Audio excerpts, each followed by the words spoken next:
শহীদ শরীফ উসমান হাদি এই ছেলেটাকে প্রকাশ্য দিবালোকে হীরার টুকরা সন্তান, বাংলাদেশের প্রচন্ড মেধাবী, প্রচন্ড তীক্ষ্ণ মেধা সম্পন্ন ব্যক্তি, প্রচন্ড দরদি, প্রচন্ড আল্লাহ ভীরু এই মানুষটাকে ঢাকা শহরের মতো এমন একটা যানজট এরিয়াতে প্রকাশ্য দিবালোকে করা হলো।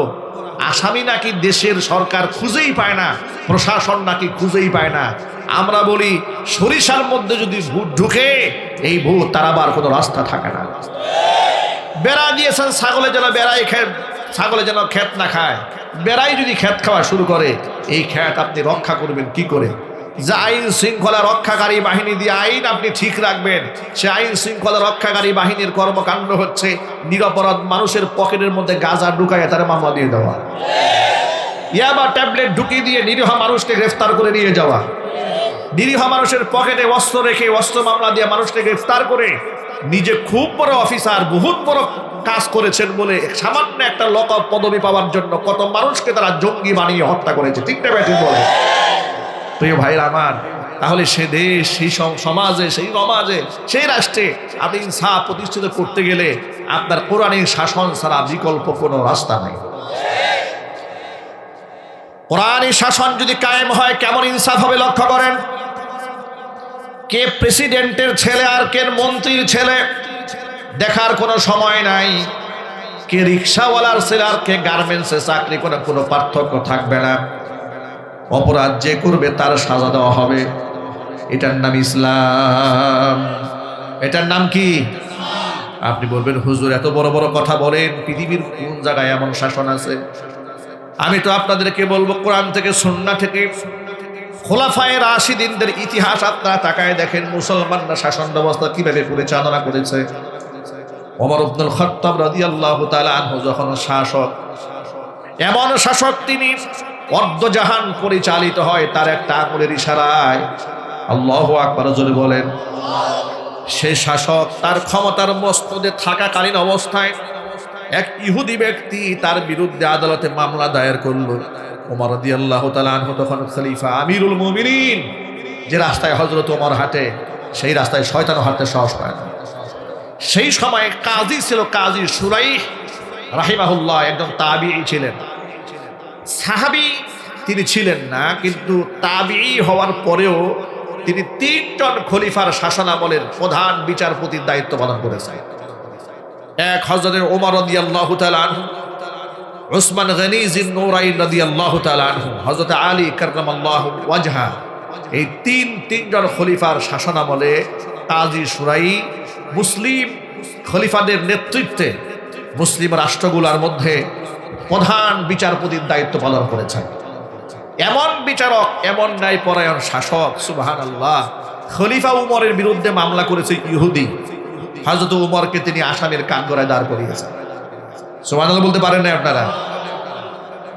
হযরত উমরকে এক পাশে দাঁড় করিয়েছেন, আরেক পাশে ইহুদি দাঁড়িয়েছে, বাদী বিবাদী দাঁড়িয়েছে। ওমর ইবনুল খাত্তাব রাদিয়াল্লাহু তাআলা আনহুকে ডেকে জিজ্ঞেস করলেন, আপনার বিরুদ্ধে যে অভিযোগ করা হয়েছে, তা আপনার পক্ষে কোনো সাক্ষী প্রমাণ কিছু আছে? হযরত উমর বললেন, আমার পক্ষে কোনো সাক্ষী প্রমাণ কিছুই নেই। এবার তিনি উমরের পক্ষে রায় না দিয়ে ইহুদির পক্ষে রায় দিয়ে দিলেন। একজন রাষ্ট্রপ্রধান ক্ষমতায় থাকাকালীন অবস্থায় রাষ্ট্রপ্রধানের বিরুদ্ধে কাজী হাসতে হাসতে রায় ঘোষণা করেন, চিৎকার দিয়ে এখন আল্লাহু আকবার। আবার যার পক্ষে রায় দেন তিনি মুসলমান না, তিনি একজন ইহুদি। ঐতিহাসিক ঘটনা আপনারা আরেকটা শুনেছেন, ওমর রাদিয়াল্লাহু তাআলা আনহুর শাসন আমলে ঘটনা ঘটেছে। আলী কাররামাল্লাহু ওয়াজহা কাজী শুরাইহের কাছে গিয়ে মামলা দায়ের করলো এক ইহুদির ব্যাপারে। তিনি বললেন, যুদ্ধের ময়দানে যে ঢাল দিয়ে আমি মোকাবেলা করি, ওই ঢালটা চুরি হয়ে গেছে, দীর্ঘদিন পায় না। হঠাৎ করে পেয়েছে এক ইহুদির কাছে। ইহুদির কাছে যখন চেয়েছে ঢালটা আমার দিয়ে দাও, সে বলে না, এটা আমার না, এটা আমার, তোমার না। এটা বাক বিতণ্ডা হয়েছে, বিচার দেওয়া হলো। হযরত আলী কাররামাল্লাহু ওয়াজহা আহলে বাইতের সদস্য, নবী করিম সাল্লাল্লাহু আলাইহি ওয়াসাল্লামের কলিজার টুকরা মীর জামাতা, আল্লাহু আকবার, হাসান হুসাইনের পিতা, কত মর্যাদাবান ব্যক্তি, কত সম্মানিত ব্যক্তি। এরপরে তিনি মুসলমানদের চতুর্থ খলিফা ইসলামের ইতিহাসে। তাকে দাঁড় করায় দিলেন এক প্রান্তে, আরেক প্রান্তে ইহুদিকে দাঁড় করালেন। হযরত আলীকে ডেকে কাজী শুরাইহ বলছেন, ও আলী, আপনার কাছে কি কোনো ডকুমেন্ট আছে, কোনো দলিল আছে কারণ নিয়ম হচ্ছে যে জিনিস যে দাবি করে তার প্রমাণ থাকতে হয়। এই যে ঢালটা আপনি দাবি করলেন ইহুদির হাতে থাকা ঢালটা, এটা আপনার কোনো প্রমাণ আছে? তিনি বলে নিশ্চয়ই প্রমাণ আছে। এটা প্রমাণ কি? প্রমাণ হচ্ছে আমার ছেলে হাসান এবং হুসাইন, আমার দুই ছেলে তার সাক্ষী যে যে আমি ব্যবহার করি। তিনি কি বললেন জানেন? কাজী সুরাই প্রধান বিচারপতি বললেন, আলী, হযরত আলী, আপনার ব্যাপারে, পিতার ব্যাপারে সন্তানের সাক্ষী ইসলামে গ্রহণযোগ্য নয়। এই সাক্ষী গ্রহণ করা হবে না, কারণ এখানে বেইনসাফ হয় সাধারণত, এই জন্য ইসলামের মূলনীতি। কিন্তু হযরত আলী কাররামাল্লাহু ওয়াজহা এখানে একটু ভেটু দিলেন। তিনি বললেন, মাননীয় আদালত, আপনি হাসান হুসাইনের ব্যাপারে কি সন্দেহ করেন নাকি? হাসান হুসাইন মিথ্যা কথা বলবে? আপনার কি সেই হাদিস খেলা মনে নাই? ওয়াল হাসানু ওয়াল হুসাইনু সাইয়্যিদা শাবাবি আহলিল জান্নাহ, হাসান এবং হুসাইন জান্নাতের যুবকদের সর্দার হবে। আপনি হাদিস ভুলে গেছেন। বিচারক বলেন, আমি মোটেও ভুলে যাই না, এই হাদিস আমার অবশ্যই মনে আছে, এবং হাসান হুসাইন কখনো মিথ্যা বলবে না, এটাও আমি জানি। কিন্তু ইসলামী নীতিমালা হচ্ছে পিতার পক্ষে সন্তানের সাক্ষী গ্রহণযোগ্য নয়। আমি নীতিমালার বাহিরে যাব না। সুবহানাল্লাহ বলেন না ভাই? নীতিমালার বাহিরে গেলেন না। তিনি বললেন আরেকটা সাক্ষী আছে। বলে সাক্ষী কোনটা? বলে সাক্ষী আছে আমার গোলাম, আমার যে খাদেম, ও সাক্ষী দিবে। তিনি বললেন ইসলামী নীতিমালায় এটাও আছে, মনিবের পক্ষে খাদেমের সাক্ষী গ্রহণযোগ্য নয়। এবার আপনি অন্য জায়গা থেকে সাক্ষী আনেন, তিনি বলেন এছাড়া আমার কোনো সাক্ষী নাই। হযরত আলী কাররামাল্লাহু ওয়াজহার পক্ষে তিনি রায় না দিয়া ইহুদির পক্ষে দিয়ে দিলেন।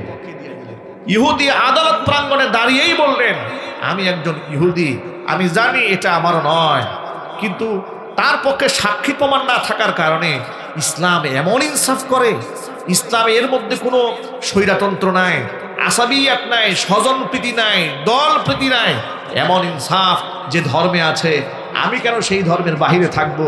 আনুষ্ঠানিকভাবে সেখানেই তিনি কালিমা পড়ে মুসলমান হয়ে। এই শাসন ব্যবস্থার নাম ইসলাম। এই শাসন ব্যবস্থার নাম কি?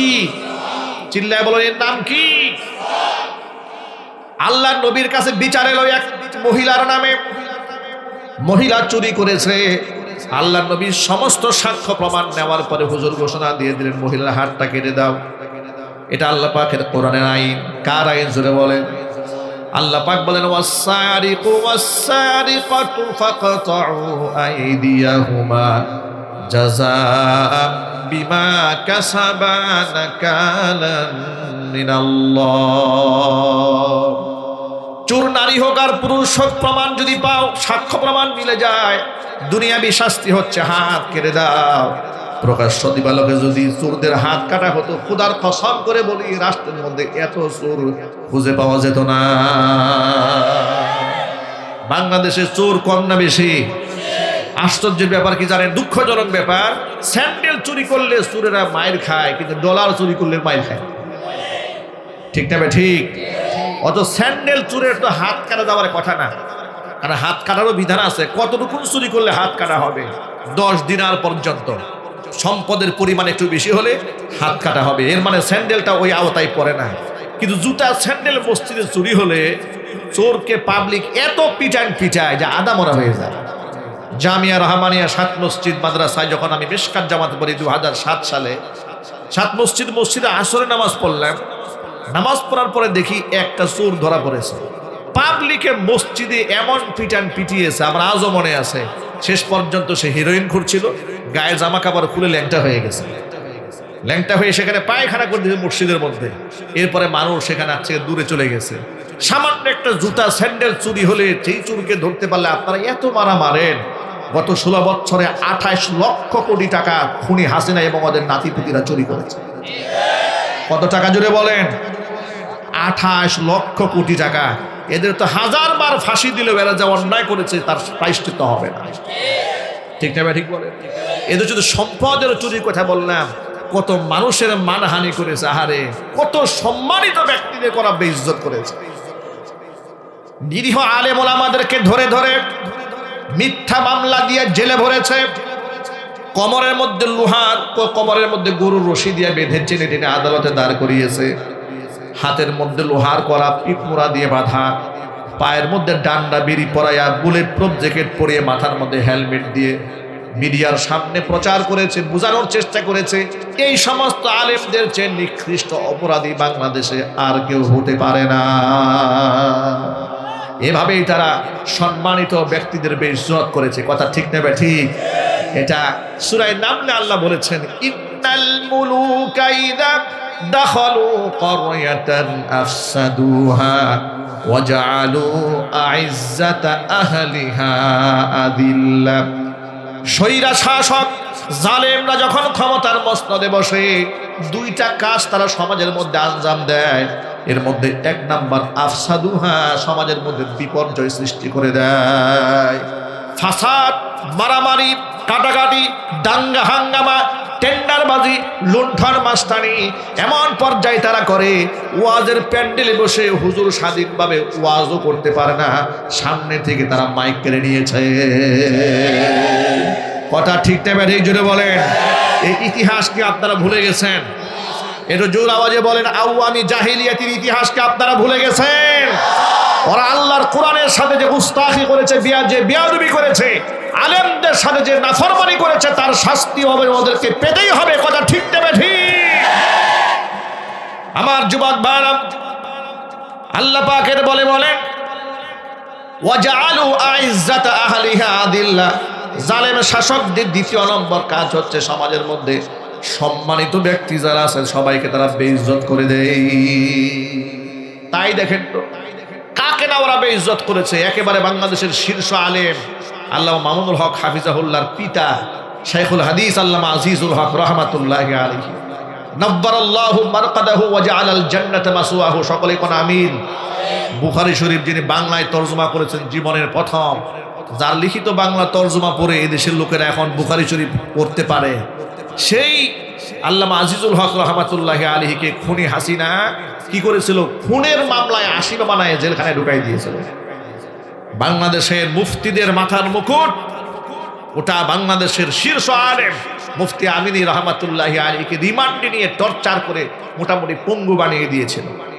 বাংলাদেশের আলেম কুল শিরোমণি আল্লামা জুনায়েদ বাবনগরী রহমাতুল্লাহি আলাইহি 2013 সালে মিথ্যা মামলায় অ্যারেস্ট করে পিটাইয়া পঙ্গু বানিয়ে ঘরে পাঠিয়ে দিয়েছিল। ইতিহাস আপনার ভুলে গেছেন? আরো জোরে বলুন, ভুলে গেছেন? উপমহাদেশের শ্রেষ্ঠতম কোরআনে কারিমের দায়ী, কোরআনের পাখি খ্যাত শহীদ আল্লামা সাঈদী রহমাতুল্লাহি আলাইহির মতো জনপ্রিয় ব্যক্তিকে মিথ্যা মামলায় কারাগারে 13 বছর আটকায় রেখে চিকিৎসার নামে ইনজেকশন পুশ করে তাকে শহীদ করেছে। কথা বলতে হবে ঠিক নেবে ঠিক জোরে বলেন। ইতিহাসকে আপনারা ভুলে গেছেন। আপনাদেরকে জিজ্ঞেস করতে চাই, এই সমস্ত খুনি এবং আলেম ওলামাদের সাথে বিয়াদবিকারী এদের বিচার হওয়ার দরকার আছে না নাই? কারা কারা চান হাত দেখতে চাচ্ছে?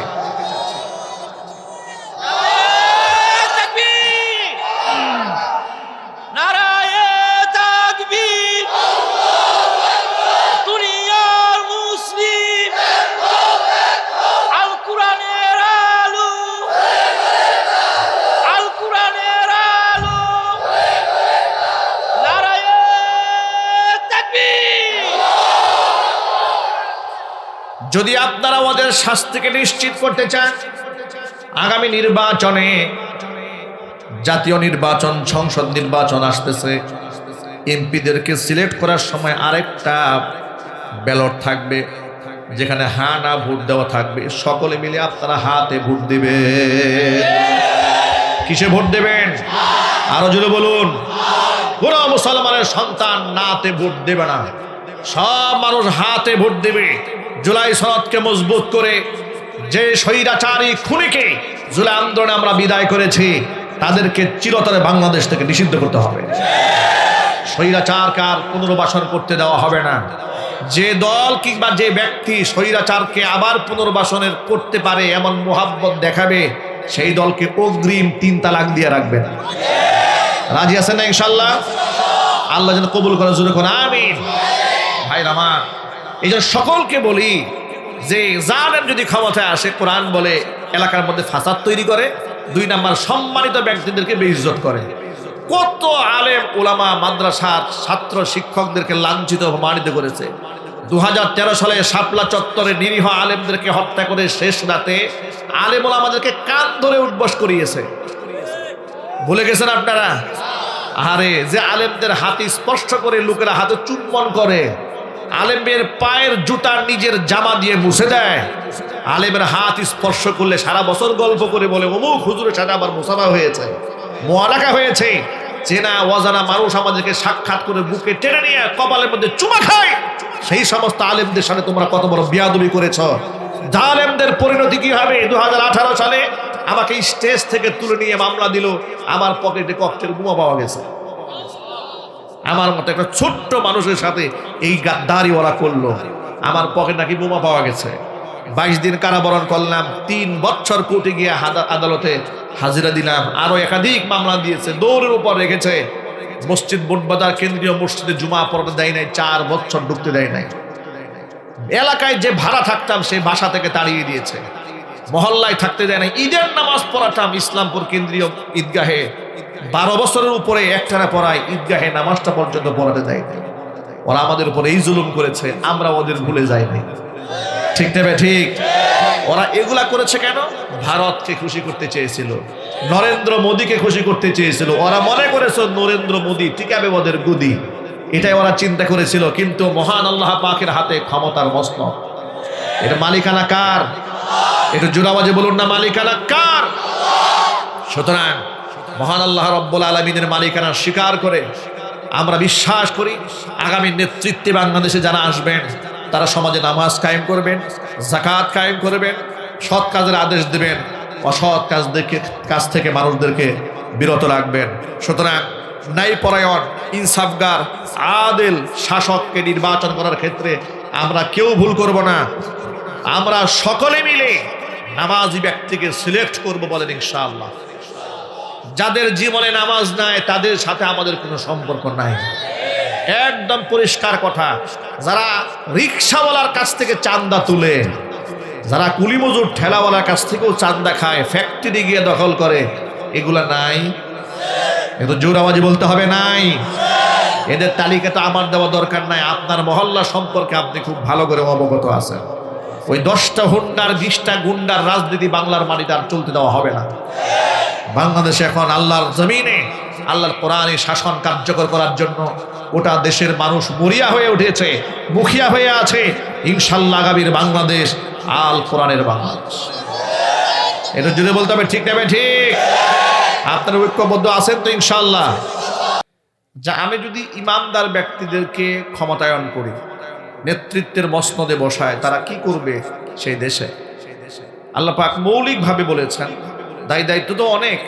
এই আয়াতে মৌলিকভাবে 4টা মূলনীতির কথা বলেছেন, যে 4টা কাজ, 4টা টার্গেট নিয়ে তারা কর্মপন্থা তারা নির্ধারণ করবে।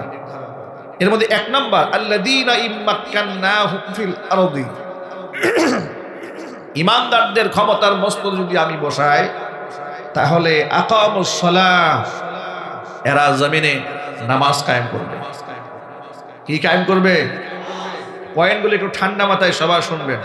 আমি এখানে কোনো দল, কোনো মত, আমি কোনো ব্যানারে কথা বলবো না, কোরআন এবং সুন্নাহর ব্যানারে কথা বলবো। এই পয়েন্টগুলো মনে রাখবেন। ইমামদারদেরকে নেতৃত্বে যদি আমি বসাই, তারা মৌলিকভাবে 4 দফা কাজ নিয়ে এগিয়ে যাবে। এর মধ্যে 1 নাম্বার হচ্ছে আকামুস সালাহ, জমিনে তারা নামাজ কায়েম করবে। 2 নাম্বার কাজ হচ্ছে ওয়াতাবুজ যাকাত, যাকাত আদায় করবে। 3 নাম্বার দায়িত্ব হচ্ছে ওয়া আমারু বিল মারুফি ওয়া নাহাউ আনিল মুনকার, সৎ কাজের আদেশ দেবে, অসৎ কাজ থেকে মানুষদেরকে নিষেধ করবে। এটা কার কথা? ইমানদারেরা দায়িত্বে আসলে এটা তাদের প্রথম দায়িত্ব হবে যে তারা নামাজ কায়েম করবে। তাফসীরে কুরতুবীর মধ্যে এসেছে, শাসকদের জন্য তার নিজের নির্ধারিত এরিয়ার মধ্যে নামাজ কায়েম করা এটা তার জন্য ওয়াজিব। তার জন্য কি? তিনি যদি নামাজ কায়েম না করেন তাহলে তিনি গুনাহগার হবেন। এখন রাষ্ট্রীয়ভাবে নামাজ কায়েমের হাইসিয়াতটা কি দেখুন। আমরাও কিন্তু নামাজ পড়ি, এখানে যারা এসেছেন আলহামদুলিল্লাহ অধিকাংশ আমরা নামাজি, আলহামদুলিল্লাহ বলেন। অধিকাংশ মানুষ নামাজ আমরা কায়েম করেছি আমাদের ব্যক্তি জীবনে, কিন্তু রাষ্ট্রীয়ভাবে সামাজিকভাবে নামাজ কায়েম নাই বলে ইচ্ছা করলে মানুষ নামাজ পড়ে, ইচ্ছা করলে মানুষ নামাজ না পড়ে। কোনো ভেদাভেদ নাই, তাকে বচ্ছনা করা হয় না, তার কোনো খোঁজখবর নেওয়া হয় না, জবাবদিহিতার কাঠ গড়ায় তাকে দাঁড় করানো হয় না। ঠিক তবে ঠিক বলে। নামাজ কায়েম হয়ে গেলে কেন নামাজ হলো না, কেন নামাজে তিনি এলেন না, তার খোঁজ খবর নেওয়া হতো। যেমন নবী করিম সাল্লাল্লাহু আলাইহি ওয়াসাল্লামের পেছনে নামাজ পড়তো হুজুরের সাহাবী সাবিত ইবনে কায়েস রাদিয়াল্লাহু তাআলা আনহু মদিনাতে। হঠাৎ করে সাবিত ইবনে কায়েসকে রাসূল দেখতে পেলেন। হুজুর জিজ্ঞেস করলেন, সাবিত ইবনে কায়েস কোথায়?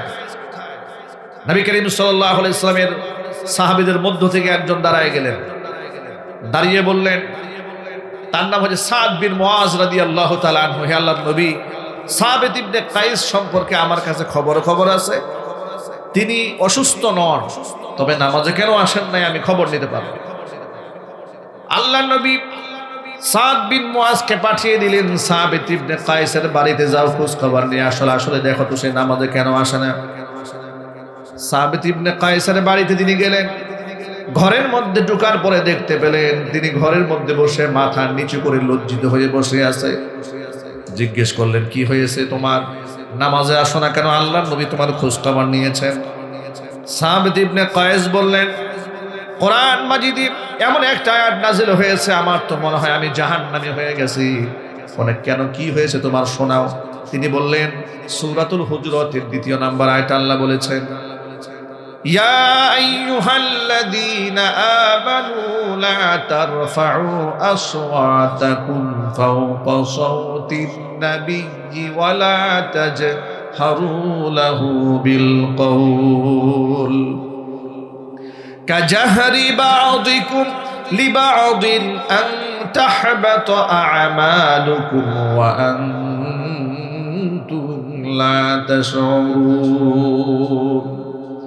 ওই ইমানদারেরা, তোমাদের কণ্ঠের আওয়াজ আমার নবীর কণ্ঠের আওয়াজের উপরে উঁচু করবে না। স্বাভাবিক মজলিসের মধ্যে যেমন একে অপরের সাথে শোরগোল করে কথা বলো, আমার নবীর মঞ্চে নবীর দরবারে বসে শোরগোল কথা বলতে পারবে না, উঁচু আওয়াজে কথাও বলতে পারবে না, আওয়াজও দিতে পারবে না। সাবিত ইবনে কায়েস বলছেন, আল্লাহ পাক এরপরে বলেছেন, আন তাহবাতু আমালুকুম ওয়া আনতুম লা তাশউরুন। নবীর দরবারে আওয়াজ উঁচু হয়ে গেলে একবারে নির্ঘাত তুমি জাহান্নামী হয়ে যাবে, তোমার সব আমলনামা বরবাদ হয়ে যাবে। সাবিত ইবনে কায়েস বলছেন, আমার জন্মগত গলার আওয়াজ বড়, আমি তো আস্তে কথা বলতে পারি না। এখন আল্লাহ পাক তো বলেন, আমার কণ্ঠের আওয়াজ যদি রাসূলের কণ্ঠের আওয়াজের উপরে উঁচু হয়ে যায় তাহলে আমার শব্দ বরবাদ হয়ে যাবে। তা আমি ভয় পাচ্ছি, সাবিত ইবনে কায়েস বলছেন, আমি ভয় পাচ্ছি যে বিগত জীবনে রাসূলের দরবারে যত বিয়াদবি আমার দ্বারা হয়ে গেছে, আমার তো মনে হয় আমি জাহান্নামী হয়ে গেছি। আমি এই ভয়ে, এই লজ্জায় আমি রাসূলের সামনে যাই না। সুবহানাল্লাহ পড়েন, আল্লাহু আকবার বলেন। সাহাবা ইকরাম ইচ্ছা করে রাসূলকে তো কষ্ট দেননি, অনাকাঙ্ক্ষিত কষ্ট দিয়েছেন, এই কথা চিন্তা করে উনি রাসূলের সামনে যেতে সাহস পাচ্ছেন। এই আওয়াজ যখন রাসূলের কানে দেওয়া হলো, তখন রাসূল পাক সাল্লাল্লাহু আলাইহি সাল্লাম এই সাবিত ইবনে কায়েসের ব্যাপারে বললেন, তাকে গিয়ে এই সুসংবাদ দাও, নবী করিম সাল্লাল্লাহু আলাইহি সাল্লাম সাক্ষী দিয়েছেন তুমি আল্লাহর জান্নাতি। চিৎকার দিয়ে বলেন আল্লাহু আকবার। একজন ব্যক্তি নামাজে অনুপস্থিত হলে আল্লাহর নবী তার খবর পাঠা দিলেন, তিনি কেন নামাজে আসেন নাই। এটা ঠিক তখনই হয় যখন সামাজিকভাবে নামাজ কায়েম হয়ে যায়। এই সমাজের মধ্যে নামাজ যদি কায়েম হয়ে যেত, আজকে সমাজের মধ্যে ঘুষ, দুর্নীতি, চুরাচালানি, চাঁদাবাজি, মাস্তানি, খুন খারাপি, রাহাজানি, যত প্রকারের অন্যায় আছে সমস্ত অন্যায়গুলো বন্ধ হয়ে যেত যদি নামাজ সমাজের মধ্যে রাষ্ট্রীয়ভাবে কায়েম হয়ে যেত। ঠিক না? ঠিক বলেন। নামাজ ব্যক্তিকে অন্যায় থেকে বিরত রাখে, কোরআন বলেছে, এটা আমার কথা নয়।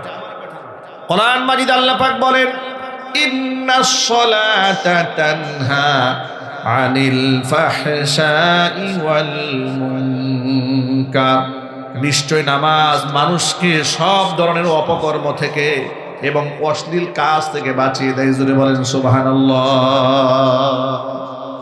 নামাজি ব্যক্তি কখনো হাসেদ হয় না, নামাজি ব্যক্তি মুতাকাব্বির হয় না, নামাজি হিংসুক হয় না, নামাজি দাম্ভিক এবং অহংকারী হয় না, নামাজি ব্যক্তি বিনয়ী হয়। কারণ নামাজি ব্যক্তি সবসময় আল্লাহ পাকের সাহায্য প্রাপ্ত হয়। নামাজি ব্যক্তি সিদ্ধান্ত নিতে ভুল করে না, নামাজি ব্যক্তি সবসময় সঠিক সিদ্ধান্ত নেয় আল্লাহ পাকের সাহায্যে। তার কারণ নামাজি ব্যক্তি দৈনিক কমপক্ষে 5 বার রবের সামনে দাঁড়িয়ে বলে, ইহদিনাস সিরাতাল মুস্তাকিম, হে আল্লাহ তুমি আমাদেরকে সঠিক পথের দিশা দাও। সুবহানাল্লাহ পড়েন। 5 বার যখন আল্লাহর বান্দা আল্লাহকে এই কথা বলে যে আল্লাহ তুমি আমাকে সঠিক পথের দিশা দাও, সঠিক পথের দিশা দাও, সঠিক পথের দিশা দাও, আল্লাহ পাক তার দোয়া মঞ্জুর করে তাকে সঠিক রাস্তায় পরিচালিত করে। এই জন্য যারা রাষ্ট্র ক্ষমতা আসবেন মুসলমানের সন্তান, তাদের 1 নাম্বার প্রতিজ্ঞা হওয়া উচিত যে আমরা এই সমাজের নামাজ কায়েম করব। ঠিক না ঠিক জোরে বলেন। আমি আবার বলছি, যারা ক্ষমতার মস্তদে বসবেন মুসলমানের সন্তান, তারা এই মুসলমানের কাছে নির্বাচনী ইশতেহারে ওয়াদা করা উচিত আমরা ক্ষমতায় গেলে রাষ্ট্রীয়ভাবে অবশ্যই দেশে নামাজ কায়েম করব। ঠিক না ঠিক? নামাজ কায়েম হোক আপনারা চান? কারা কারা চান হাত দেখেন তো। মাশাআল্লাহ, আল্লাহ কবুল করেন, জোরে কোন আমিন। হাত নামান।